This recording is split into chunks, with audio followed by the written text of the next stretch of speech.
વાત કરીએ વડોદરાની તો આજ રોજ 136 વાઘોડિયા વિધાનસભા બેઠકના કોંગ્રેસના ઉમેદવાર કનુભાઈ પુંજાભાઈ ગોહિલનો જનસંપર્ક કાર્યક્રમ અનગઢ ગામ ખાતે યોજાયો હતો, જેમાં ગ્રામજનોનો બહોળો પ્રતિસાદ મળ્યો હતો। ત્યારે કોંગ્રેસના ઉમેદવાર કનુભાઈ પુંજાભાઈ ગોહિલને પ્રાપ્ત થયો હતો આજે સમર્થન। ત્યારે સમગ્ર દેશમાં ઉમેદવારો પ્રચાર અર્થે એડીચોટીનું જોર લગાવી રહ્યા છે। ત્યારે વડોદરાની વાઘોડિયા બેઠક ઉપરથી પેટા ચૂંટણીમાં કોંગ્રેસના ઉમેદવાર કનુભાઈ પુંજાભાઈ ગોહિલ દ્વારા જે જનસંપર્ક કાર્યક્રમ યોજવામાં આવી રહ્યા છે અને આજ રોજ અનગઢ ગામ ખાતે આ કાર્યક્રમ યોજવામાં આવ્યો હતો।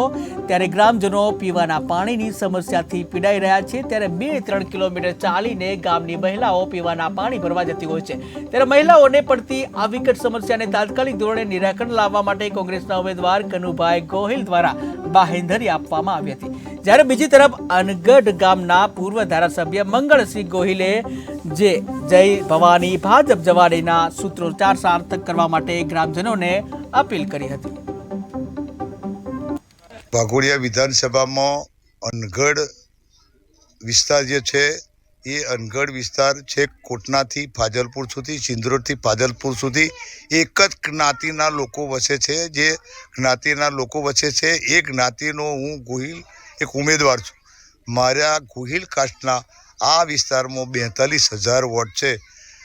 મારા સમાજને એક એવો ઉમળકો આવ્યો કે છેલ્લા 25 વર્ષ પછી જો કોઈ ટિકિટ આ કોઠા વિસ્તારમાં મળી હોય તો મારા ભાઈને મળી છે।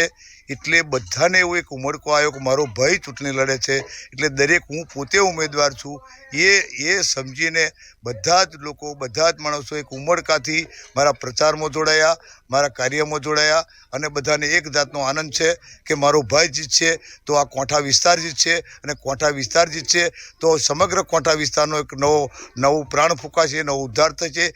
આ બધા જે અમારો અનગઢનો 18 છે અને એ 18 અમારું આખું અનગઢ છે, અમને જબરજસ્ત પ્રતિસાદ મળે છે કારણ કે અમારું આ ગામ છે, અમે અહીંના વતની છે।